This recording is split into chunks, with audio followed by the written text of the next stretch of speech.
चले इमरान, करें जी start. Topic बता दीजिएगा पहले कौन सा है। Okay, sir. Sir, I am audible. जी जी, you are audible. First of all, today our topic is global political economy, and now I am discussing topic outline. First of all, I will discuss about global political economy, then characteristics of global economy, और उसके बाद उसकी theories है mercantilism, neo-mercantilism, imperialism and its manifested forms, then dependency theory and main उसकी assumptions हैं, Marxist view of global economy, neoliberalism और then transnational corporations और उसके बाद Washington consensus versus Beijing consensus. इसके ऊपर आज का पूरा जो टॉपिक है वो कवर होगा इन डोमेन्स में। सबसे पहले ग्लोबल इकोनॉमी जो है ये इसमें हम वर्ल्ड की इकोनॉमी को एज अ होल देखते हैं और हम इंटरडिपेंडेंस देखते हैं नेशंस की कि किस तरह वो आपस में ट्रेड के साथ एक दूसरे के साथ लिंक्ड है और ये हमारी ग्लोबल इकोनॉमी है। इसकी जो है मेन करेक्टरिस्टिक्स ये हैं कि इससे मोबिलिटी इंक्रीज होती है कैपिटल और लेबर की, एक्सपेंशन होती है इंटरनेशनल ट्रेड की और कंट्रीज के दरमियान जो ट्रेड बैरियर्स हैं उनका रिमूवल होता है। मल्टीनेशनल कंपनीज की ग्रोथ होती है और न्यूली इंडस्ट्रियलाइज्ड कंट्रीज जो हैं वो ग्रो करते हैं ड्यू टू ग्लोबल इकोनॉमी।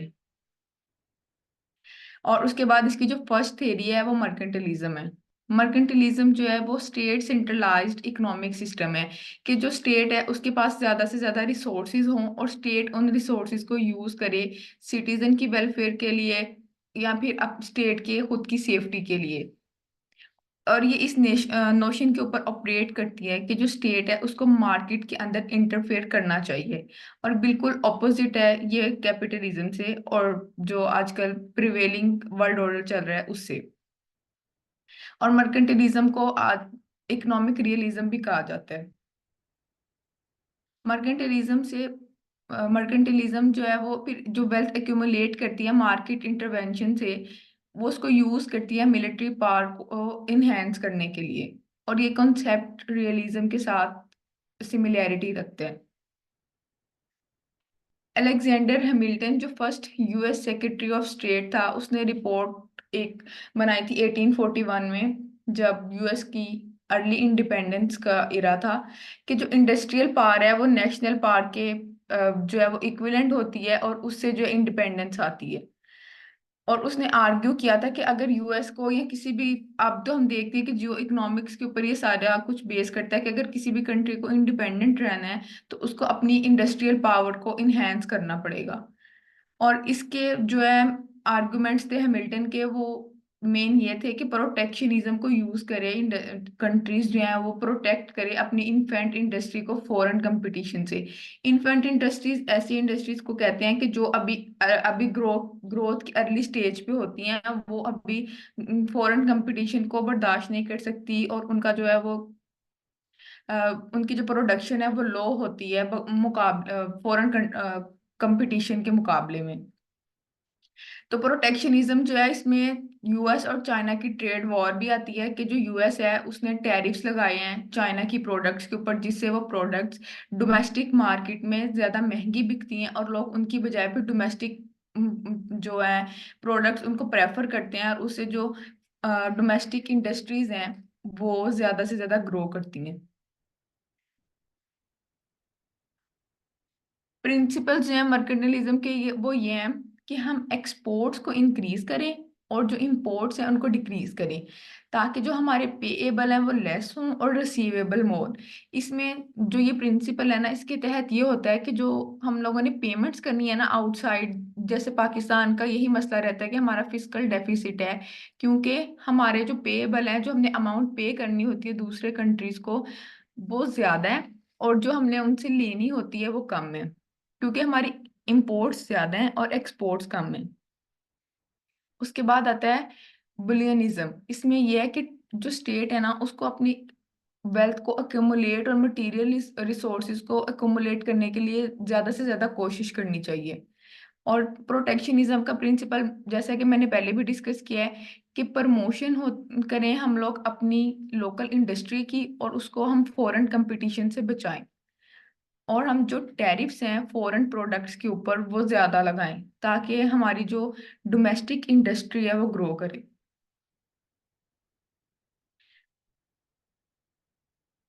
और उसके बाद एक जो इसका ये प्रिंसिपल है कि हम अपनी लोकल इंडस्ट्री को सब्सिडाइज करें, ताकि वो उनकी प्रोडक्शन कॉस्ट जो है वो कम हो, और वो ज्यादा से ज्यादा वो गवर्नमेंट फाइनेंशियली उनको कंट्रीब्यूट करे और वो ग्रो करे। उसके बाद मर्केंटलिज्म के जो न्यू मर्केंटलिज्म है और इकोनॉमिक नेशनलिज्म है, ये आज के इराक में चल रहे हैं। और इसको हम इस तरह से प्रमोट करते हैं कि हम सबसे पहले इकोनॉमिक नेशनलिज्म को प्रमोट करते हैं। हम नेशनलिस्ट जो सेंटिमेंट्स हैं उनको पहले हम लोगों के अंदर क्रिएट करते हैं ये कि बी अभी जो पाकिस्तान। आपकी पॉपुलिस्ट हैं जितने भी, ठीक जी है, सर। अमेरिका ने भी इसको यूज किया है, अपना इंडिया ने भी इसको यूज किया है, जी ठीक है, सर। चाइना तो करता ही करता है। सर जी, और मर्केंटिलिज्म पे जो कंट्री ज्यादा चल रहा है आजकल, मतलब एक ही कंट्री चल रहा है दुनिया में, और वो चाइना चल रहा है। क्योंकि वो मतलब मैंने एक रिपोर्ट अभी कल ही पढ़ी थी कि वो चाइना जो है वो BRI के जरिए जो है वो अपनी मर्केंटिलिस्ट स्ट्रेटजी को प्रमोट कर रहा है, अपनी लोकल इंडस्ट्री को ज्यादा से ज्यादा इनहेंस कर रहा है, और इन रिटर्न वो अपनी स्टेट की पावर को इनहेंस कर रहा है पूरी दुनिया में। हम्म। और उसके बाद इसमें यह है कि थ्रू नॉन टैरिफ बैरियर। और सर इसमें जैसे US ने इंटेंशनली मतलब कि जो है वो बैरियर लगाए हुए हैं चाइना की प्रोडक्ट्स के ऊपर, और हम्म उनकी ट्रेड वॉर जो है ये चलती रहती है। तो हम जो है वो इसमें कंट्रीज जो है वो एक दूसरे के ऊपर ये बैरियर लगाते हैं, ताकि जो फॉरेन कंपेटिटर्स है उनको एक तो उनका अपने कंट्री में बिजनेस करना मुश्किल कर देते हैं, एक्सेसिव डॉक्यूमेंटेशन, और उनको सब्सिडीज नहीं देते, और मल्टीपल NOCs वगैरह की शराइत रख देते हैं। तो ये ज्यादा मुश्किल हो जाता है कंपेटिटर के लिए कि वो किसी भी कंट्री में जाके बिजनेस कर सके। हम्म और जो क्लासिक मर्केंटलिस्ट स्ट्रेटेजी है वो ये थी कि हम स्टेट की वेल्थ को ही इंक्रीज करें, उसकी पावर और प्रेस्टीज को डेवलप करें, ताकि हमारा फेवरेबल ट्रेडिंग बैलेंस हो। ट्रेडिंग बैलेंस अगेन यही है कि हमारी जो इंपोर्ट्स हैं वो कम हों और हमारी एक्सपोर्ट्स जो हैं वो ज्यादा हों। और जो है वो इसके लिए जो एक चीफ डिवाइस है ना मर्केंटलिज्म को यूज, जिसके साथ हम मर्केंटलिज्म को अचीव कर सकते हैं, वो प्रोटेक्शनिज्म की स्ट्रेटेजी है। और इसमें जो डिफेंसिव मर्केंटलिज्म है वो आती है कि हम इन्फेंट इंडस्ट्रीज को और जो वीकर इकोनॉमीज हैं, जैसे पाकिस्तान की इकोनॉमी वीक है, हमारी इंडस्ट्रीज जो हैं उनका उनकी जो प्रोडक्ट है वो उस लेवल की नहीं है कि वो कोई भी अमेरिका की अगर इंडस्ट्री प्रोड्यूस कर रही है तो वो उसके मुकाबले में वो अच्छी हो, या फिर उनका जो है वो रेट एक जैसा हो।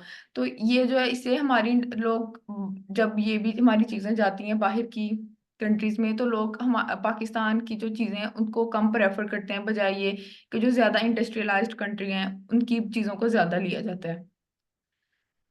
और जो एग्रेसिव मर्केंटलिज्म है वो यूज की जाती है कि हम नेशनल इकोनॉमी को एक्सपेंड करें, ताकि हम मतलब कि एक्सपेंशन कर सकें और वॉर कर सकें। ये इंपीरियलिज्म वाला जो कॉलोनीज थी, जैसे इंग्लैंड की, जब उसने इंडस्ट्रियलाइज किया था तो उसने यूज किया था और ज्यादा से ज्यादा दुनिया में अपनी कॉलोनीज डेवलप की थी।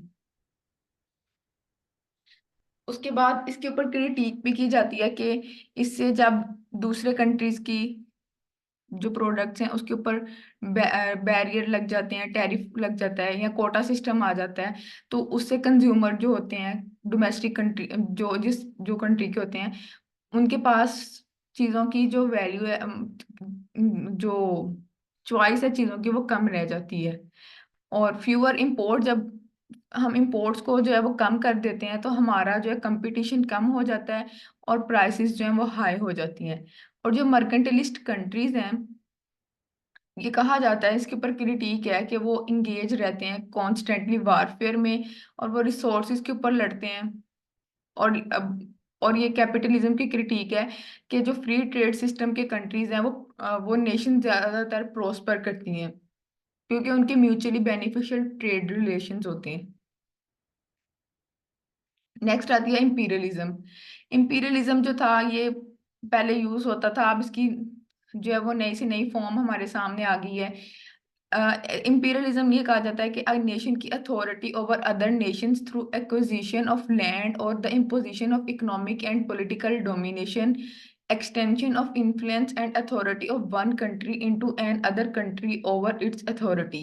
ये इन्फ्लुएंस और इसकी जो मैनिफेस्टेड फॉर्म्स है वो सबसे पहले जो है कॉलोनियलिज्म था, जिसमें जो है वो पावर कैप्चर की जाती थी, टेरिटरी जो है वो वीकर स्टेट की एक्वायर की जाती थी मिलिट्री फोर्स के जरिए। इसमें जो यूरोपियन पावर्स ने एशिया, अफ्रीका और साउथ ईस्ट एशिया को कॉलोनाइज किया था। उसके बाद जो है वो जो है वो कॉलोनियलिज्म आ गया। इसमें हम देखते थे कि जो इंपीरियल पावर थी वो वीकर स्टेट को पॉलिटिकल पावर और establishment of international governmental institutions के थ्रू कंट्रोल करती थी। ये तो अभी भी एग्जिस्ट करता है। जैसे ये वीटो पावर है परमानेंट 5 कंट्रीज जो है यूनाइटेड नेशंस में इनके पास। और अब आ गया न्यू न्यू कॉलोनियलिज्म और इकोनॉमिक इंपीरियलिज्म। इसमें ये होता है कि जो भी कंट्री है वीक स्टेट है उसके ऊपर आप इकोनॉमिकली मतलब इकोनॉमिक कंट्रोल जो है वो एक्सर्ट करते हैं। इसमें एग्जांपल जो है वो आईएमएफ और वर्ल्ड बैंक की आती है कि वो जो है वो वीकर्स, जैसे हम पाकिस्तान है उसके ऊपर इकोनॉमिक इंपीरियलिज्म है कि हमें जो है वो कोई भी हमारे पास ट्रेड बैलेंस जो है हमारा लो रहता है, तो हमारे ऊपर जो ज्यादा इन्फ्लुएंस होता है वो आईएमएफ का होता है और उसके दिए गए स्ट्रक्चरल एडजस्टमेंट प्रोग्राम्स होते हैं जो कि हमें फॉलो करने पड़ते हैं। और इसको जो मेन थेरी सपोर्ट करती है वो डिपेंडेंसी थेरी है।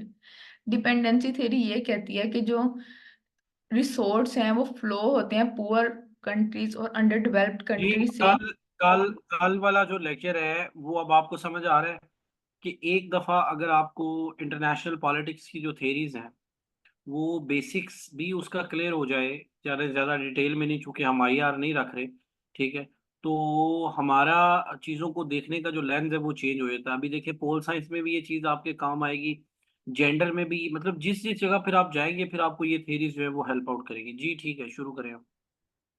जी, डिपेंडेंसी थ्योरी ये कहती है कि जो नेशन जो पुअर नेशन है वहां से रिसोर्स फ्लो करते हैं अंडर डेवलप्ड स्टेट्स में या डेवलप्ड स्टेट्स में जाते हैं और उनको ज्यादा डेवलप करते हैं और किसके एक्सपेंस पे करते हैं, डेवलप मतलब कि जो पुअर नेशंस होते हैं उनके। अब नेक्स्ट इसकी और देखते हैं। कहा यह जाता है कि कुछ कंट्रीज क्यों डेवलप नहीं कर रहे। डिपेंडेंसी थ्योरी इसका जवाब ये देती है कि इंटरनेशनल सिस्टम जो है ना उसको इस तरह से डिजाइन किया गया है कि वो डिपेंडेंसी को प्रमोट करती है। पुअर नेशंस की डिपेंडेंसी मतलब होती है हमेशा रिच नेशंस के ऊपर। और इस तरह से कुछ स्टेट्स जो हैं वो डेवलप्ड होती हैं और अदर जो है वो अंडर डेवलप्ड रह जाती हैं और इकोनॉमिकली डिपेंडेंट होती है। और इसके तहत जो वो स्टेट की क्लासिफिकेशन की गई है। सबसे पहले हमारे पास सेंटर ऑफ सेंटर स्टेट्स आती हैं। ये वो स्टेट्स होती हैं जो कि पूरे इकोनॉमिक सिस्टम को कंट्रोल कर रही होती हैं वर्ल्ड के। जैसे अमेरिका है वो आईएमएफ को कंट्रोल कर रहा होता है, तो वो अपना एक तरह से इनडायरेक्टली इन्फ्लुएंस एक्सर्ट करता है पुअर नेशंस के ऊपर। और ये सेट करती हैं इकोनॉमिक रूल्स के मतलब दुनिया के सारे जो इकोनॉमिक रूल्स हैं उनको सेट करती हैं। और इनकी इकोनॉमीज जो होती हैं वो एडवांस्ड इकोनॉमीज होती हैं, डेवलप्ड स्टेट्स होती हैं।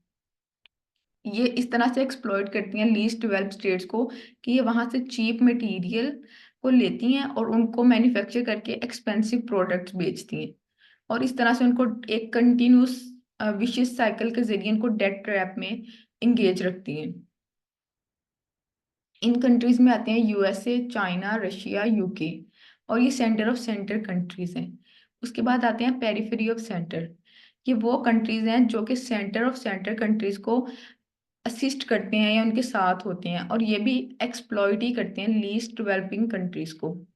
और ये वहां से क्या इंपोर्ट करते हैं, चीप मटेरियल, और उनको एक्सपेंसिवली सेल करते हैं। उसके बाद आते हैं सेंटर ऑफ पेरिफेरी।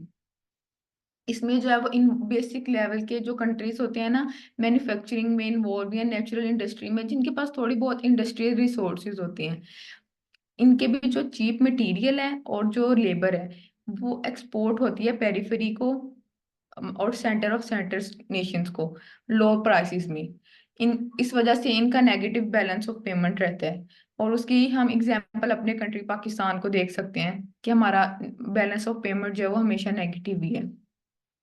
उसके बाद जो पेरीफेरी पेरीफेरी है, ये फोर्थ टाइप ऑफ स्टेट है, जिसके जो सोर्स चीप लेबर है, ये बहुत ही पुअर कंट्रीज होते हैं। इनका जो चीप रॉ मटेरियल है वो सेंटर ऑफ सेंटर को जाता है, पेरीफेरी ऑफ सेंटर को जाता है, और इन रिटर्न इनको रिसीव क्या होता है, हाई प्राइस्ड प्रोडक्ट्स। तो इनका भी जो है वो बैलेंस ऑफ पेमेंट है वो नेगेटिव ही रहता है। इसकी हमारे पास एग्जांपल अफ्रीकन कंट्रीज हैं। डिपेंडेंसी थी, हर थ्योरी के कोई ना कोई असम्पशंस होती हैं, तो डिपेंडेंसी थ्योरी की भी असम्पशंस हैं। फर्स्ट ऑफ ऑल ये है कि international division of labour between the countries. इसमें ये इसकी पहली असम्पशन ये है कि जो सेंटर ऑफ सेंटर है ना वो डोमिनेट करता है इंडस्ट्री को, ग्लोबल कैपिटलिज्म को भी। तो जो पेरिफेरी कंट्रीज हैं वो उनके ऊपर डिपेंडेंट रहते हैं, और ये जो रिसोर्स एक्सट्रैक्टिंग कंट्रीज हैं, ये ये यहाँ और उनको चीप लेबर भी प्रोवाइड करते हैं। उसके बाद आती है क्लास डिस्टिंक्शन। जो रिच इकोनॉमिक एलीट है वो एक दूसरे के साथ कोऑपरेट करती है कि वो हमेशा पावर में रहे और उनकी वेल्थ इंक्रीज हो, और वो जो स्टेटस को मेंटेन रखने के लिए एक दूसरे के साथ कोलैबोरेट करती है। उसके बाद इसकी थर्ड assumption ये है कि ग्लोबल कैपिटलिज्म। ग्लोबल कैपिटलिज्म जो है वो सर्व करती है इंटरेस्ट को कोर नेशंस की। इसमें उन्होंने अपने मल्टीनेशनल कंपनीज बनाई हैं, आईएमएफ, वर्ल्ड बैंक, जो कि रिचेस्ट पीपल और उनकी जो स्टेट्स हैं वो उनके इंटरेस्ट को सर्व करते हैं। और ये भी कहा जाता है कि जो ग्लोबल मीडिया है वो भी सेंटर ऑफ सेंटर कंट्रीज के जो इंटरेस्ट हैं उनको सर्व करता है।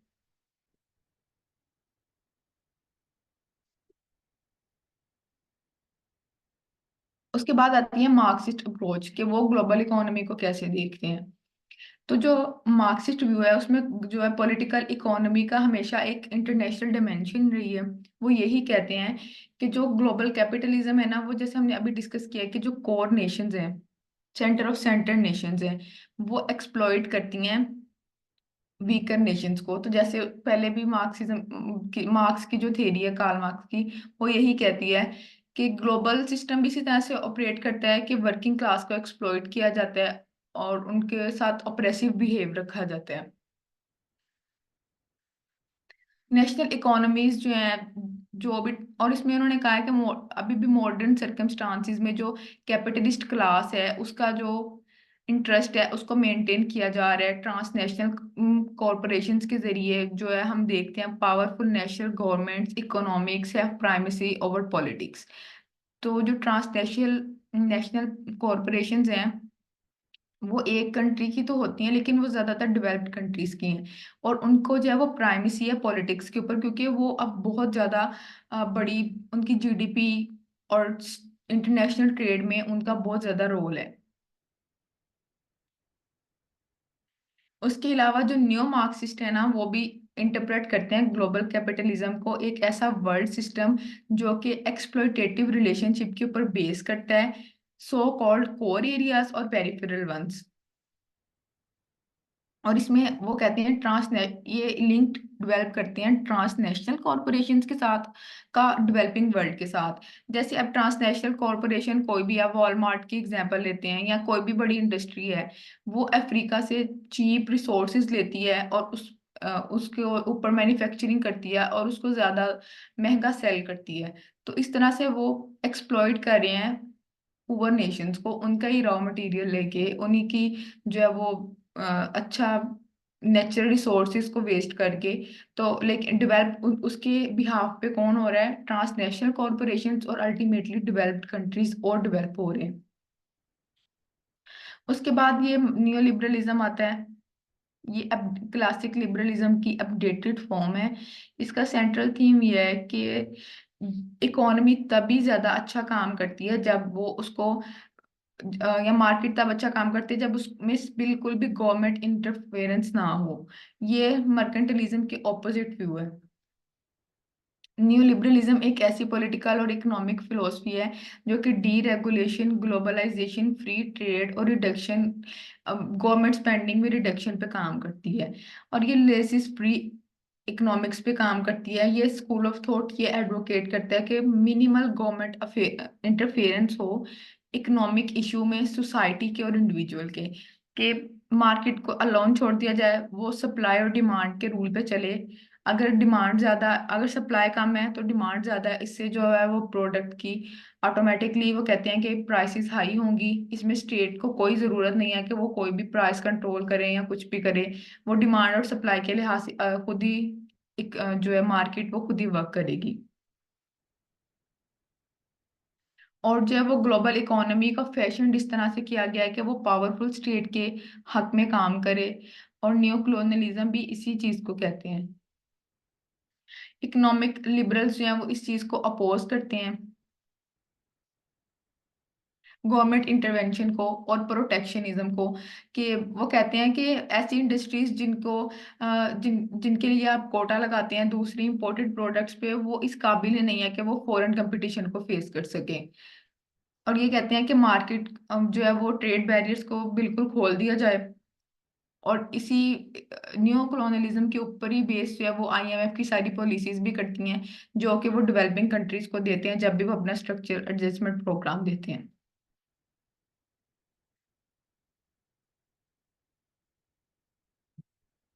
और वो कहते हैं कि इकोनॉमिक एक्सचेंज भी जो है ना वो वाया मार्केट ही हो, और ये पॉजिटिव सम गेम होगा।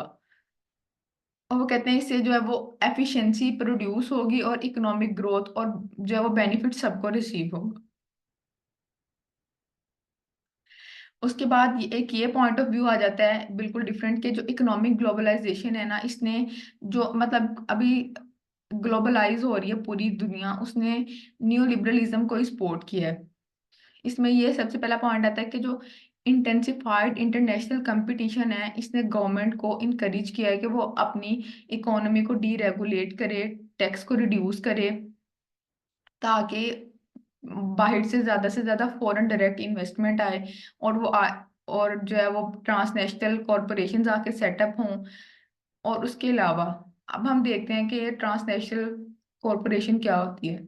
ट्रांसनेशनल कॉरपोरेशन एक ऐसी कंपनी होती है जो कि इकोनॉमिक एक्टिविटी को कंट्रोल करती है टू से ज्यादा कंट्रीज में। इसकी जो पेरेंट कंपनी होती है वो होम एक जगह पे लोकेट होता है, और इसकी जो होस्ट होती हैं, जैसे हम मल्टीनेशनल कंपनीज को अब ट्रांसनेशनल जो है वो हम कॉरपोरेशंस कहते हैं, क्योंकि ये ट्रांस बॉर्डर मतलब ये लोकेट होती है ना दूसरे कंट्रीज में, इस वजह से। और जो सब्सिडी और इसके जो सब्सिडियरीज हैं वो सेपरेटली इनकॉर्पोरेटेड एफिलिएट्स होते हैं। इनको अब हम मल्टीनेशनल की बजाय ट्रांसनेशनल कॉरपोरेशंस कहते हैं।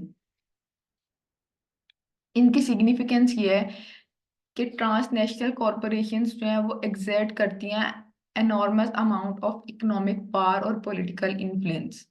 इसकी हम यहाँ से अंदाजा लगा सकते हैं कि 50% जो वर्ल्ड ट्रेड है, मैन्युफैक्चरिंग और प्रोडक्शन है, over 70% of world trade transnational often dwarf states in terms of their economic size based on comparison between corporate sales and countries GDP।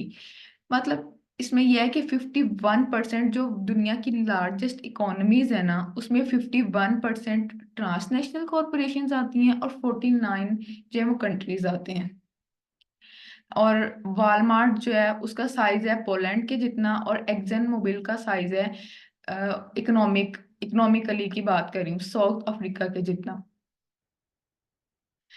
Transnational वहां पे जाके लोकेट होती हैं जहाँ पे वो इन्वायरमेंट को कंड्यूसिव देखती हैं अपनी प्रॉफिटेबिलिटी के लिए, और वो वहां से चीप लेबर और वो स्टेबल पॉलिटिकल इन्वायरमेंट ढूंढती हैं, low level of taxation, economic और फाइनेंशियल रेगुलेशन भी जिन कंट्रीज में इतनी स्ट्रॉन्ग नहीं होती, और वेल स्किल्ड लेबर को वो फिर एक्सप्लॉइट करती हैं, उनको लेस पे करती हैं। वहां पे वीक ट्रेड यूनियंस जो है वो होती हैं, और लिमिट, क्योंकि वर्कर्स जो है वो अपने राइट्स के बारे में अवेयर नहीं होते उनके लिए।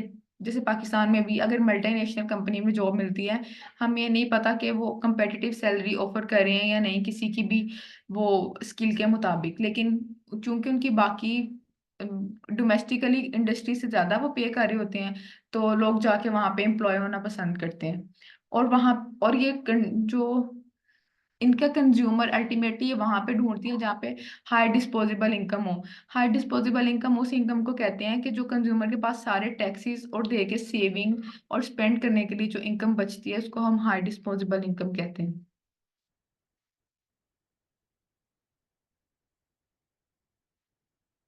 और वर्ल्ड इकोनॉमी जो है वो अब ग्लोबल, उसको हम ग्लोबलाइज इकोनॉमी के लेंस से देखते हैं, क्योंकि जो मॉडर्न इकोनॉमिक लाइफ है वो हमारे सभी रीजनल ग्लोबल प्रोसेस से शेप हो रही है, वो अब नेशनल करेक्टर की नहीं रही। उसके बाद ज्यादा इंपॉर्टेंट पॉइंट आता है वाशिंगटन कंसेंसस। इसमें सबसे पहला पॉइंट ये है, अब वाशिंगटन कंसेंसस वो पॉइंट्स हैं जो वेस्ट ने दिए हैं कि अगर आप ये बिल्कुल 10 पॉइंट्स के ऊपर अमल कर लोगे तो आपकी जो कोई भी कंट्री है वो तरक्की कर लेगा। वाशिंगटन कंसेंसस जो है उसके जो पॉइंट्स हैं वो फिक्स्ड हैं। ये कहते हैं कि कोई भी कंट्री है वो बस ये नहीं देख वो अपनी बाकी मसलों को नहीं देखे, बस वो ये देख ये पॉइंट्स को इम्प्लीमेंट कर ले तो अल्टीमेटली उसकी इकोनॉमी जो है वो बेहतर हो जाएगी। आईएमएफ भी जो जिन पॉइंट्स के ऊपर काम करता है वो वाशिंगटन कंसेंसस के ही पॉइंट है। सबसे पहला ये है कि फिस्कल पॉलिसी डिसिप्लिन हो और अवॉइडेंस हो large deficits relative to GDP. Fiscal policy discipline का मतलब ये है कि अगर गवर्नमेंट जो है वो 10 रुपए कमा रही है, रेवेन्यू उसका इकट्ठा हो रहा है, तो वो स्पेंड भी 10 रुपए ही करे। अगर तो गवर्नमेंट 12 रुपए स्पेंड कर देगी तो 2 रुपए का उसका जो है वो फिजिकल डेफिसिट क्रिएट हो जाएगा। तो वाशिंगटन कंसेंसस ये कहता है कि आपने ये नहीं करना। उसके बाद रीडायरेक्शन करें पब्लिक स्पेंडिंग की। वो कहते हैं कि इंडस्ट्रीज वगैरह को आप सब्सिडीज ना दें, या वैसे जो फार्मर्स वगैरह को सब्सिडीज मिलती हैं, इसकी बजाय आप क्या करें कि प्रो ग्रोथ प्रो पोर सर्विसेज, मतलब आप प्राइमरी स्पेंड करें एजुकेशन के ऊपर, हेल्थ केयर के ऊपर और इंफ्रास्ट्रक्चर के ऊपर। सब्सिडीज मत दें किसी भी इंडस्ट्री को। वो अगर तो फॉरेन कंपटीशन को बर्दाश्त कर सकती है तो वो ग्रो कर लेगी, अदरवाइज वो इंडस्ट्री खत्म हो जाएगी। टैक्स रिफॉर्म लेके आए। ब्रॉडनिंग द टैक्स बेस का ये मतलब है कि अगर गवर्नमेंट पहले 200 लोगों से टैक्स ले रही है तो अब वो 300 या 400 लोगों से टैक्स लेना शुरू कर दे, ताकि अल्टीमेटली उसका रेवेन्यू ज्यादा हो। और उसके बाद ये कहते हैं कि इंटरेस्ट रेट है वो मार्केट डिटरमिन्ड हो। वो हुकूमत कभी भी जो शरह सूद है वो फिक्स ना करे। अगर तो लोगों के पास सेविंग्स ज्यादा हैं तो वो ज्यादा से ज्यादा इन्वेस्टमेंट करेंगे, तो उससे इंटरेस्ट इंटरेस्ट शरह सूद जो है वो गिर जाएगा, मतलब इंटरेस्ट रेट गिर जाएगा। उसके बाद इसका जो है फिफ्थ पॉइंट वो ये है कि ट्रेड लिबरलाइजेशन हो, और जो है वो रिमूवल किया जाए जो इम्पोर्ट बैरियर है उसके ऊपर, जैसे कोटाज वगैरह हैं, कस्टम ड्यूटीज हैं, इनको रिमूव किया जाए। लाइसेंसिंग और ये जो प्रोसेस है इसको जो है वो मिनिमाइज किया जाए। और उसके बाद जो स्टेट ओन्ड इंटरप्राइजेज हैं, जो कि जैसे पाकिस्तान में पाकिस्तान रेलवेज है और पीआई है, इनको प्राइवेटाइज किया जाए ताकि गवर्नमेंट को उसके ऊपर खुद से कोई सब्सिडी ना देनी पड़े, बल्कि अगर वो प्रॉफिट कमा के हुकूमत को दे। डीरेगुलेशन की जाए। इसमें यह है कि regulation that impede market and entry और restrict competition except for those justified on safety, environmental and consumer protection grounds and prudential oversight of financial institutions। इसका यह मतलब है कि जो भी बाहर से कोई भी हमारे पास कंपनी वगैरह आ रही है उसके लिए हम प्रोसेस को इजी करें। पाकिस्तान में जो है वो रेड टेपिज्म भी बहुत ज्यादा है, और वन विंडो ऑपरेशन भी नहीं है कि यहाँ पे जो है वो बाहर से अगर कोई भी आके अपनी इंडस्ट्री या कारोबार लगाना चाह रहा है तो वो इजीली सेटअप कर सके। और प्रॉपर्टी राइट्स के लिए लीगल सिक्योरिटी दी जाए। और जो बाहर से फॉरेन डायरेक्ट इन्वेस्टमेंट आती है ना, उसको किसी एक सेक्टर के लिए मखसूस ना किया जाए, हर सेक्टर को ओपन किया जाए कि वो इन्वेस्टमेंट उसमें हो सके। और इसके अलावा यह है कि कंपेटिटिव एक्सचेंज रेट हो। अभी जब पहले पीएमएलएन की हुकूमत थी तो इन्होंने एक्सचेंज रेट को फिक्स कर दिया था। वो मार्केट मतलब गवर्नमेंट को कभी भी एक्सचेंज रेट को फिक्स नहीं करना चाहिए, बल्कि डिमांड और सप्लाई के अकॉर्डिंग ही एक्सचेंज रेट जो है वो खुद ही होगा। अगर तो डॉलर की डिमांड मार्केट में ज्यादा होगी तो एक्सचेंज रेट भी ज्यादा उसकी जो है वो ज्यादा होगा। और अगर हमारी करेंसी डिवैल्यू होगी, अल्टीमेटली हमारी एक्सपोर्ट ज़्यादा होंगी। एक्सपोर्ट्स इस तरह से ज़्यादा होंगी कि पहले हमारी जो चीज़ बाहर 200 रुपये में बिकती थी, हमारी करेंसी डिवैल्यू होने की वजह से वो 100 रुपये में बिकेगी, और हमारी बाहर से जो है वो लोग ज़्यादा चीज़ें लेंगे, खरीदेंगे। और इम्पोर्ट्स इस तरह लेस होंगी कि जैसे डॉलर की प्राइस ज़्यादा होगी, तो इधर अल्टीमेटली जो इम्पोर्टेड प्रोडक्ट है उसकी प्राइस भी ज़्यादा होगी। बीजिंग कंसेंसस जो है ये टोटली ऑपोजिट है वाशिंगटन कंसेंसस के। और ये कहता है कि कोई भी फिक्स्ड सेट ऑफ रूल नहीं है जिसके मुताबिक आपको काम करना पड़े। और बीजिंग कंसेंसस का इसलिए आया है क्योंकि इसने चाइना ने लास्ट सेंचुरी में और इस सेंचुरी के स्टार्ट में अभी तक 1/3 ऑफ लोगों को जो है वो पॉवर्टी से निकाला है। बीजिंग कंसेंसस की कमिटमेंट है इनोवेशन और कांस्टेंट एक्सपेरिमेंटेशन से, कि ये कहते हैं कि जो भी रूल है उसको अप्लाई करो, अपनी कंट्री के अकॉर्डिंग उसको अमेंड करते हैं और फिर उसको अप्लाई करते हैं। ये जो है वो रिप्लेस करता है फ्री मार्केट को, चाइना जो है वो रिप्लेस करता है। इसका मस्कुलर स्टेट हैंड है लेवर्स ऑफ कैपिटलिज्म से। चाइना ने तरक्की तो कैपिटलिज्म से की है, लेकिन इसका ज्यादा स्टेट हैंड है सारे मार्केट के ऑपरेशंस में। चाइना के अंदर जो है वो political stable ruling strong leading role है पॉलिटिकल पार्टी का, जो भी रूल कर रही है। क्योंकि यहाँ पे इस वजह से पॉलिटिकल स्टेबिलिटी भी ज्यादा है, जो पॉलिसीज हैं वो लॉन्ग टर्म में है, वो शॉर्ट टर्म पॉलिसीज नहीं है। और वहाँ पे बिजनेसेस जो हैं वो ये चाहते हैं कि पॉलिटिकल स्टेबिलिटी हो, इसीलिए आज तक पाकिस्तान की जो फ्रीक्वेंटली गवर्नमेंट चेंजेस है वो डायरेक्टली पाकिस्तान की जो इकोनॉमी है उसको डिस्टर्ब करती हैं। Constant trial and error experimentation, कि चाइना ये कहता है कि जो चीज़ ट्रायल एंड एरर एक्सपेरिमेंटेशन करो, जो चीज ट्राई करो, अगर चीज़ इकोनॉमी पे बेस्ट सूटेबल है तो वो चल जाएगी, नहीं चलेगी नहीं तो उसको छोड़ दो। और चाइना है वो सिलेक्टिव कल्चरल बोरिंग करता है फॉरेन आइडियाज की। वो पूरा का पूरा आइडिया को अडॉप्ट नहीं करता, बल्कि वो उसको अपनी स्टेट और अपने जो है वो पुलिस देख के अपनी पॉपुलेशन और अपने कंट्री के अकॉर्डिंग भी अमेंड कर लेते हैं। और चाइना का ये पैटर्न है बीजिंग कंसेंसस का, कि जो इजी रिफॉर्म्स हैं उसको पहले इम्प्लीमेंट करते हैं और डिफिकल्ट वन को लेटर।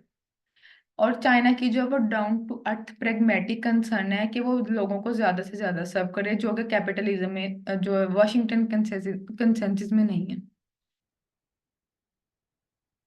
सर बस यहीं तक। चले जी, ठीक है, थैंक यू वेरी मच।